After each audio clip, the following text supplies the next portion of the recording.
Welcome back to Game of Thrones: The Story So Far, where in Season 4, a royal wedding in King's Landing unites two great houses of Westeros, the Tyrells and the Lannisters. Marjorie and Joffrey's wedding is one of those weddings that we all have to go to where there's no love in the room. The wedding brings another great family into the game, the Martells, represented by Prince Oberyn. We're the hottest couple at the wedding. What else is there to say? Ilaria-san. My lord, my lady. Charm. He has a zest for life and all the beautiful things that the world has to offer. None of it is as beautiful as his own rage and taste for revenge. Oberyn is seeking vengeance for his sister's brutal death at the hands of the Lannisters. Rape and murder of women and children is considered distasteful. Joffrey really uses the wedding as an excuse to be as horrible as he can. Uncle, you can be my cupbearer. He sees it as an opportunity to wield his power because he can. And you're dying for something to happen to him. And so, when an unseen hand poisons the newlywed king... Idiots, help your king! Move away! It's the moment of retribution that the whole of the Seven Kingdoms have been waiting for. I think everybody who watches Game of Thrones was hoping this day would come. I wanted to kill him in such a way that the viewers were reminded that here's a 13-year-old boy who's dying. Though it is actually the Tyrells that have poisoned Joffrey, it is Tyrion who is blamed. This is really the point where Tyrion's fragile bonds with his family begin to unravel. Take him! Take him! Take him! In plot terms, the death of Joffrey is another shaking of the board where the pieces are scattered. And also, it's one of those things that elevate the whole series from merely a story into a saga. As the royal family grows weaker, news from Westeros reaches Meereen, where Daenerys has conquered the city, but she is not yet ready to capitalize on her enemy's weakness. King Joffrey Baratheon is dead. Murdered at his own wedding. This would appear to be a really good time for her to finally make her play for the Iron Throne. She has the dragons, and she has the army, and she has the strength of character. But actually, she has new responsibilities now, and she has unfinished business where she is, and she's still trying to learn how to rule. And to compound matters, her dragons have grown so big that Daenerys has started to lose control of them. As they get bigger, as her power increases, the harder it is for her to manage. And that's where the story then has to go. All they're going to bring is complexity. And when one of the dragons kills a child and abandons her, Daenerys is left with no other choice but to chain the other two. She's just locked up her dragons, so can she unleash them again? And will they forgive her? Without the mighty force of her dragons, Daenerys is faced with a dilemma as to what to do next. She's definitely going through a sort of a dark night of the soul, I think, where she's trying to determine, have I got what it takes? And so, in Season 4, as Daenerys remains in exile, across the narrow sea, Sansa Stark has fled the capital and taken refuge with her aunt Lysa, who has been seduced by an arch schemer. Littlefinger's playing a very chaotic game, and he thrives on that. Oh, my sweet wife. For Littlefinger, it's all about getting power, I think, and using Lysa as a pawn along the way. Sansa is witness to Lysa's murder and covers for Littlefinger.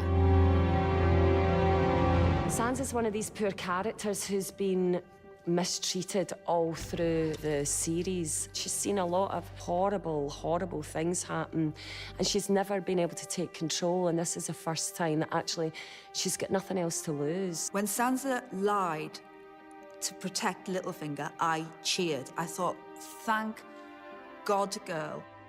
He tried to reason with her, promised her she was the only one he had ever loved, but she stepped through those doors and she was...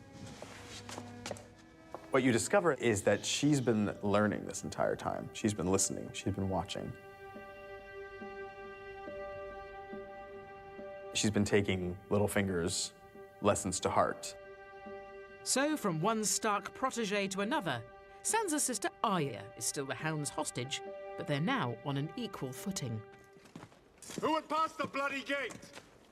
The bloody hound, Sandor Clegane. He's her captor, but he's also her protector. And, you know, she's seen his own pain and his own fear at times, and they've shared some dangerous situations. But when the Hound is gravely injured in battle, Arya is forced to strike out on her own. Fuck it. I'm ready. Now he's wounded and he's dying, and she's remembering all he said about mercy, and he's asking for mercy. And by mercy, he means, a quick thrust to kill him. And she doesn't give it to him. Kill me. She won't put him out of his misery. She won't give him the easy way out. She's going to leave him there to suffer. Another wandering Stark is Arya's crippled brother Bran, who has made it north of the Wall in search of the three-eyed raven, who he believes will help him walk again, all the time aided by his loyal travelling companion, Hodor. I think Hodor's been more than just Bran's legs. I think he means a lot to Bran, you know, someone to... He's always been there through absolutely everything, you know? Even though he can't speak, he can only say one word, he's always someone that's looking after him. You know, in a world of evil, he's probably one of the only good ones. Clearly, Bran is very important because he's trekked all the way up north to a cave where this raven has been summoning him for the past couple of seasons. And now he's in this cave with the three-eyed raven. Really, we're going to find out what the grand scheme of things is for Bran. You'll never walk again. But you will fly. Yeah, his powers, he's getting stronger. And there's going to be some really exciting things happening, I think. We're going to find out more and more about him. At the Wall, the Night's Watch suffers a huge wildling attack at Castle Black. But in Season 4, they get a powerful new ally. Stannis Baratheon, who's been away licking his wounds after the Blackwater defeat, joins them with his vast army. The Battle of the Blackwater was a huge and crushing defeat at the end of Season 2. And it's taken them basically 2 seasons to sort of rebuild from that. And his arrival means that Jon Snow could have a new ally in the battle against the White Walkers beyond the Wall. If my father had seen the things that I've seen, he'd also tell you to burn the dead before nightfall. All of them. Season 4 draws to a mighty climax in King's Landing when the ultimate father and son showdown comes to a head. Tyrion is tried for murder. I'm guilty of being a dwarf. You're not on trial for being a dwarf. Oh, yes I am.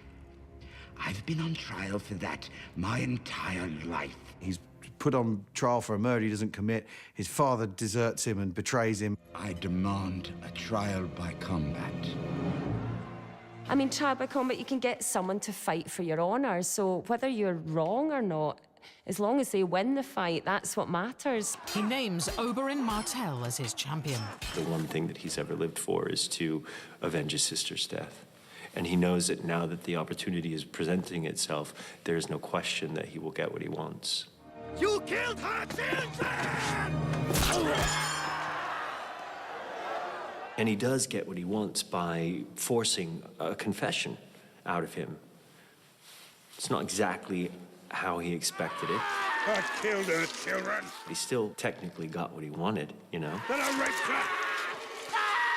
Then I smashed her head in like this. But when Oberyn is defeated, Tyrion is sentenced to death. In Westeros, the pursuit of justice is as futile as anything else.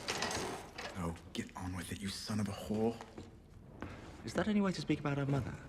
Tyrion is released from jail by his brother Jaime and told to go and board a ship and run away. Instead, he decides to check in on his father.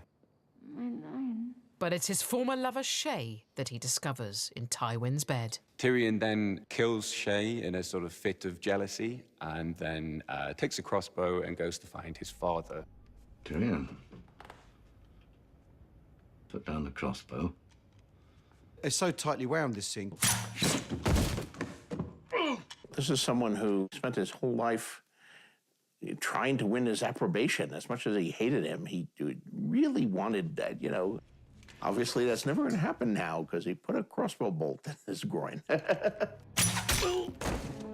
What it means is when a big character like that goes, there's going to be a power vacuum and there's going to be hustling and jostling to get into his place. I am the Queen! I am the Queen! Have you lost your mind? Join us after the break, where in Season 5, a new power rises in King's Landing.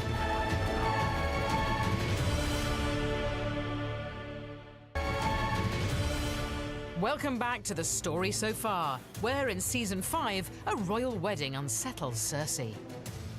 Her son, Tommen, is now king, and has fallen under the spell of his new queen, Margaery, much to Cersei's dismay. When Margaery come in his life, I think he was just enjoying life so much. Judging from the king's enthusiasm, the Queen Mother will be a Queen Grandmother soon. Wouldn't that be a lovely day? Him being king was just a whole new excitement, a whole new life. Cersei empowers religious fanatics to help her topple her rival, Queen Margaery. You can't do this. I am the Queen. She brings back the Faith Militant because she's like, well, hopefully I can clear the board with these guys and regain some of my power. But Cersei's engineered her own downfall. Royalty's no longer above the law, and fanatics come for her next. There's another contender to power in Westeros, and it's religion. It's the power of the faith. They want to remove all the excesses, to strip Cersei of all her finery, and encourage her, in inverted commas, to become clean. A sinner comes before you. Watching Cersei do the Walk of Atonement, something happened that I thought would never happen. And that is I felt compassion. No matter what she'd done previously, she didn't deserve this.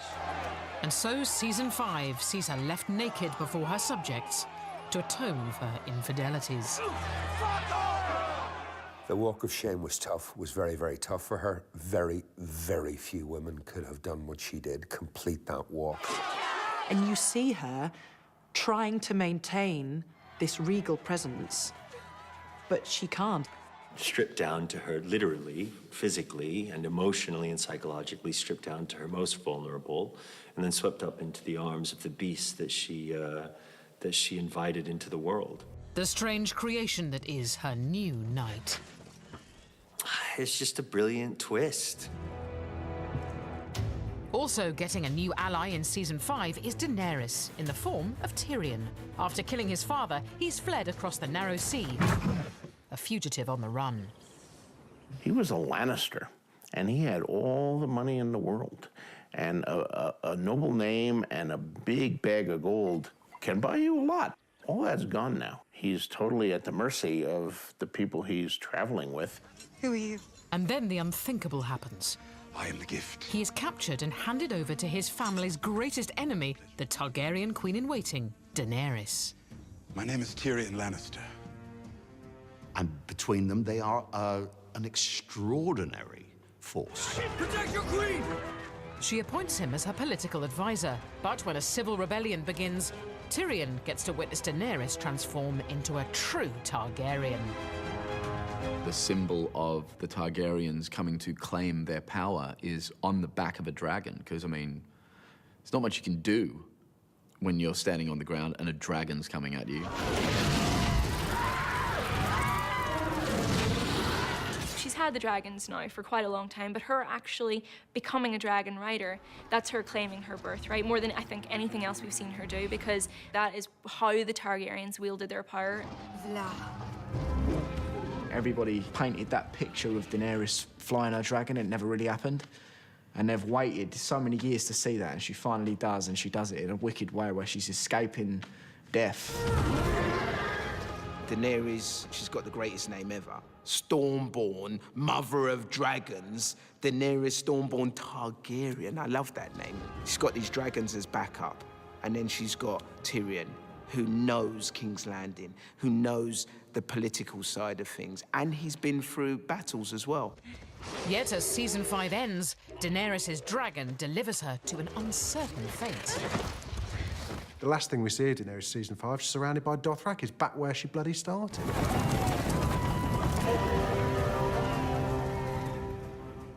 And Season 5 is one of vengeance for Arya. The young Stark follows her mentor to Braavos to become an assassin. To serve well, a girl must become no one. Arya's relationship with Jaqen is fascinating. He is utterly mysterious. and she is seduced by his power. I didn't come here to sweep floors. No? Why come then?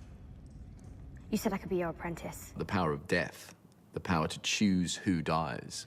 And Arya uses her new skills to slaughter Meryn Trant, a name on her kill list of people who've destroyed her world. Arya, I think, has crossed the line. And if you look back to season 1, what would Ned Stark think of Arya's actions? Is that what he would want for his daughter? There is a sense of vengeance rather than a sense of justice. As Arya explores vengeance, back home the battle is on for the Stark family home. Stannis Baratheon is marching on Winterfell, now held by the Boltons.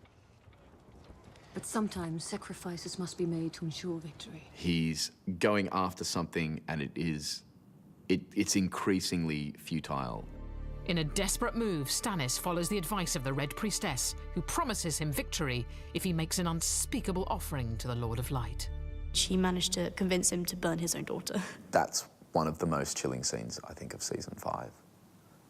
When he burns his child. She's believed in this god for so many years that I think that if it's not to do with the god, she kind of just blocks everything out.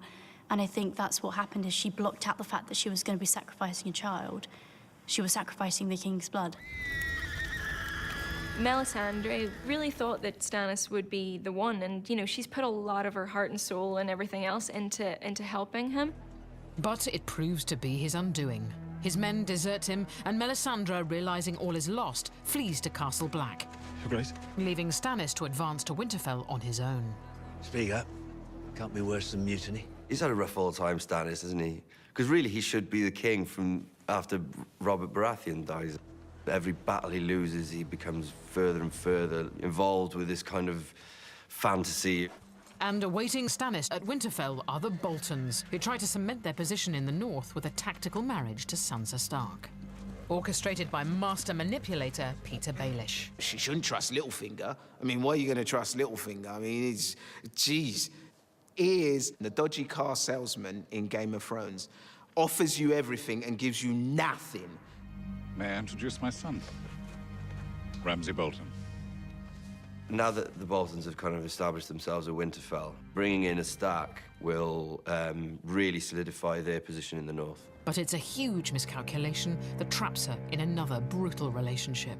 Ramsay is a horrible, cruel, evil, power-hungry man. He took psychotic nature to another level. I mean, he went there and he went some. Oh, no. You stay here, Reek. You watch. Fellow prisoner Theon Greyjoy, aka Reek, is too terrified to help. I think we all thought he should have stepped in on the wedding night, let's be frank. With Ramsay distracted by battle, you're leaving it to me. Sansa is caught attempting to escape, and it's only then that Reek finds the courage to become Theon again. Stop! I think that was a moment that we all needed to see. Theon, again, had been so much at the mercy of Ramsay that finally he had a moment where he could do good. And so, by the end of season 5, Sansa has jumped either to her death or to her freedom. It's someone being pushed in every way to the absolute limit of their will to live. And having come through that, she's obviously going to be quite a different person. As Sansa and Theon leap from the walls of Winterfell, nearby Stannis is facing defeat by the vast Bolton army. I think Stannis had given up. I think even before they'd gone into battle, I think he was going there to die. Fate finally catches up with Stannis when he comes face to face with Brienne of Tarth, who sought vengeance for Renly's death since season 2. She is probably the toughest person going about Westeros.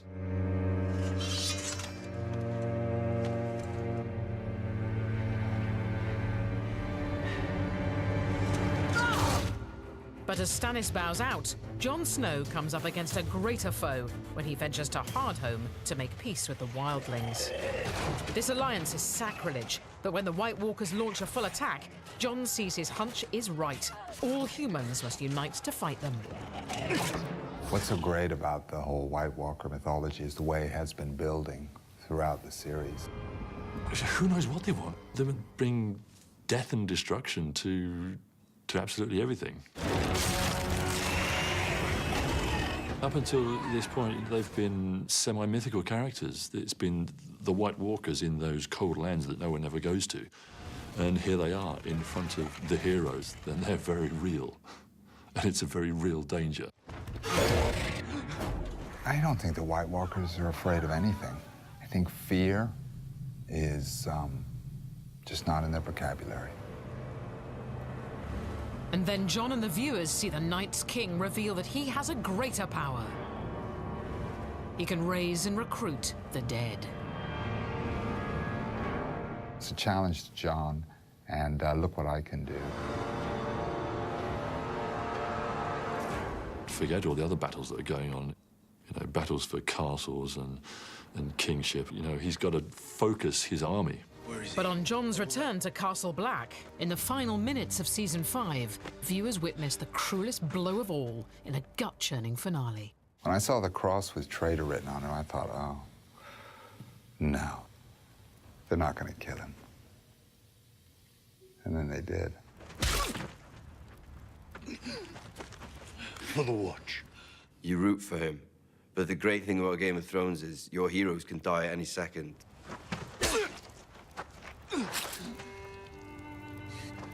For the Watch. They're all members of the Night's Watch, and no matter what one of their brothers has done, what they did was worse than what he did. And so Season 5 ends on betrayal and death. Is this really the end for Jon Snow? Only Season 6 holds the answer after the break.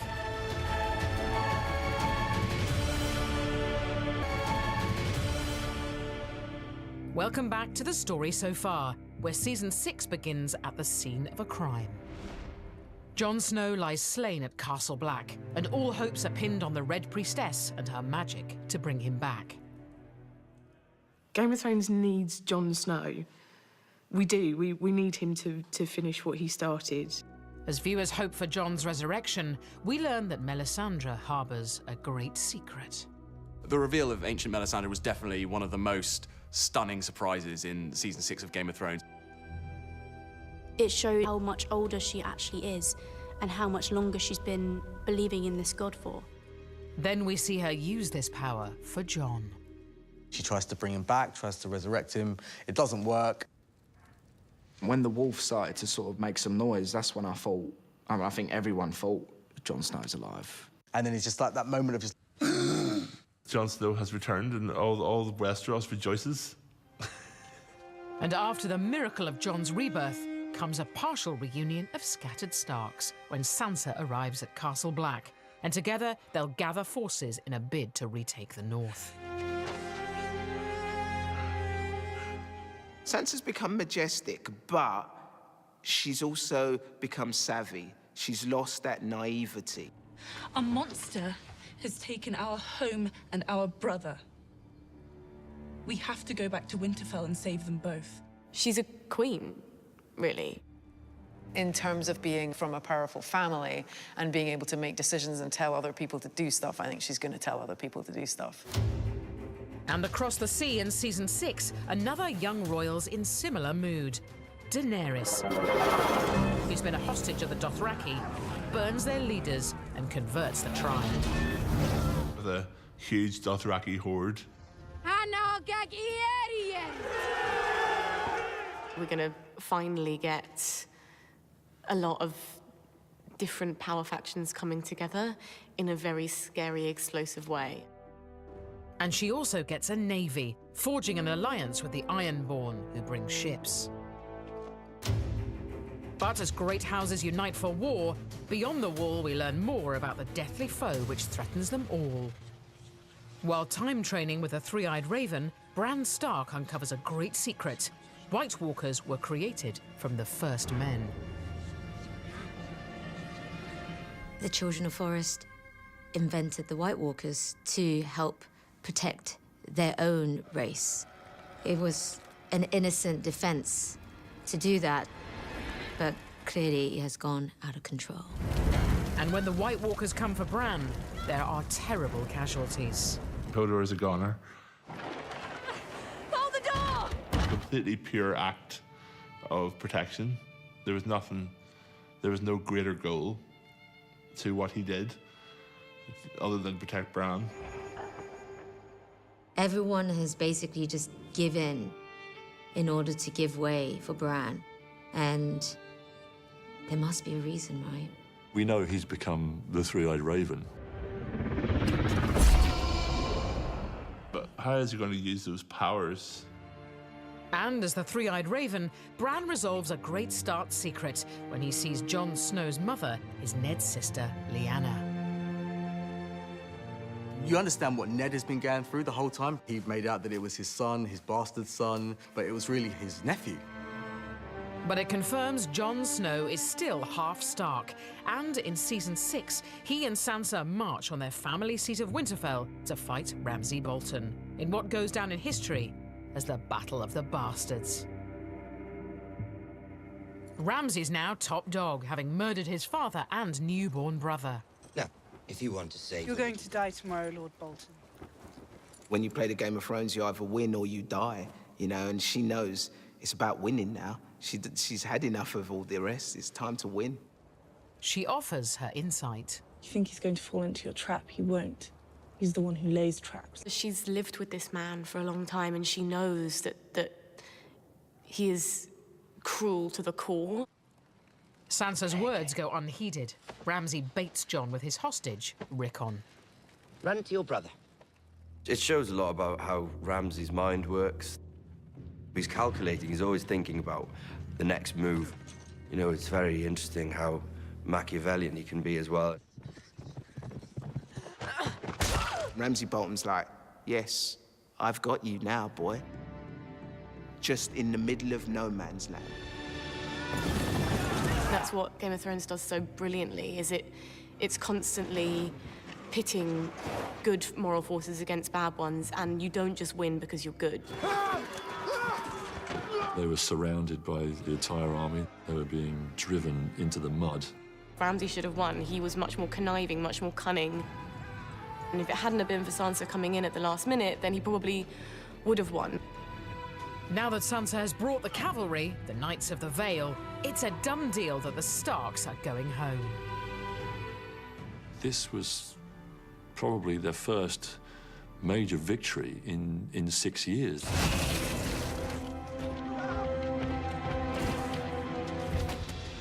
They're suddenly inside the castle. Winterfell. It seems Jon will kill Ramsay. But he then leaves Sansa to take the scalp. There was only one way to kill him, and Sansa found the right way to do it. She knows what she's going to do, and she knows he deserves it. All memory of you will disappear.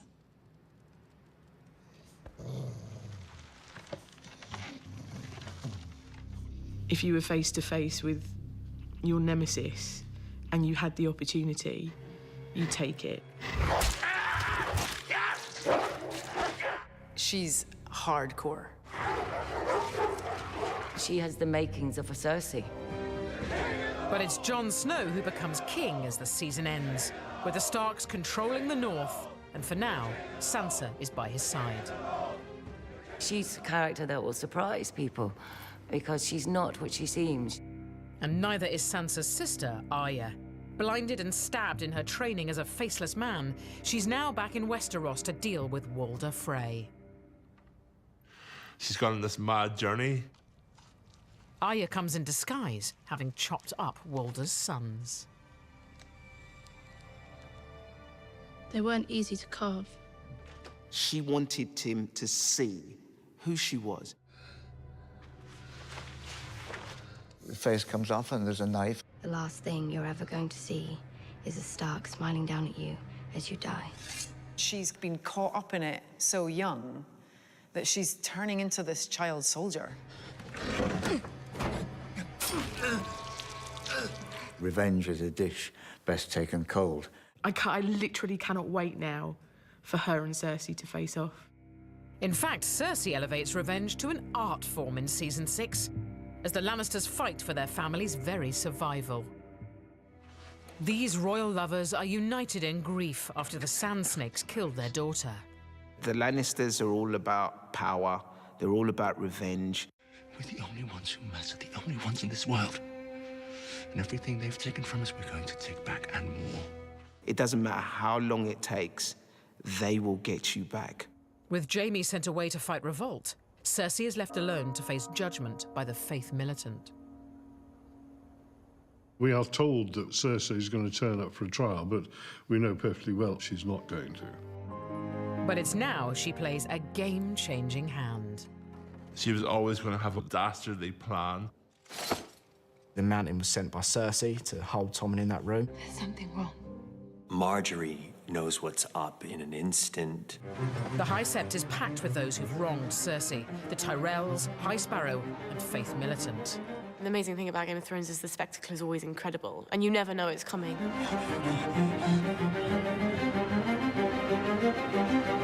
This isn't going to end well.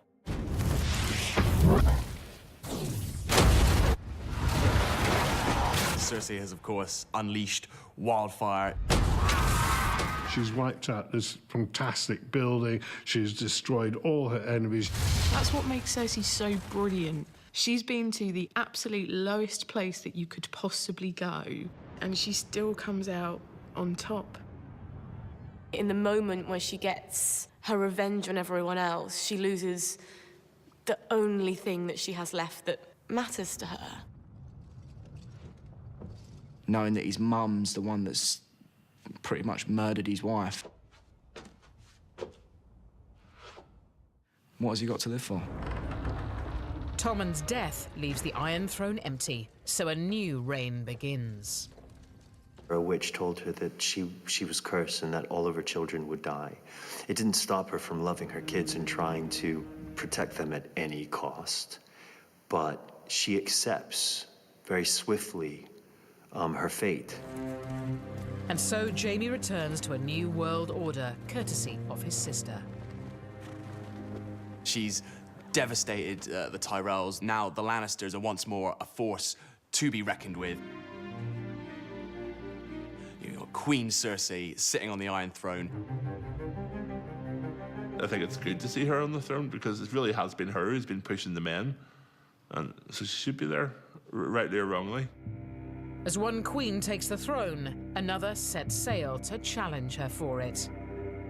Finally, Daenerys, the Targaryen queen, is on her way to Westeros with a vast alliance she spent 6 seasons amassing. We're now getting to crunch time. As she comes to conquer the burning question for Season 7, who might join her now? Absolutely everybody against the Lannisters, everyone against Cersei. Like, Cersei doesn't have a chance. But they'll fuck with us. I do have this theory that the White Walkers will sit on the Iron Throne. Just leave those dragons alone.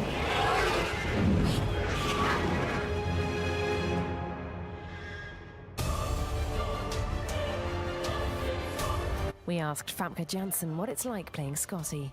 Scotty keeps me on my toes. Scotty is as tough as she's vulnerable, as manipulative as she's honest, and like any person I've ever played before. The Blacklist Redemption starts Wednesday at 9 on Sky One.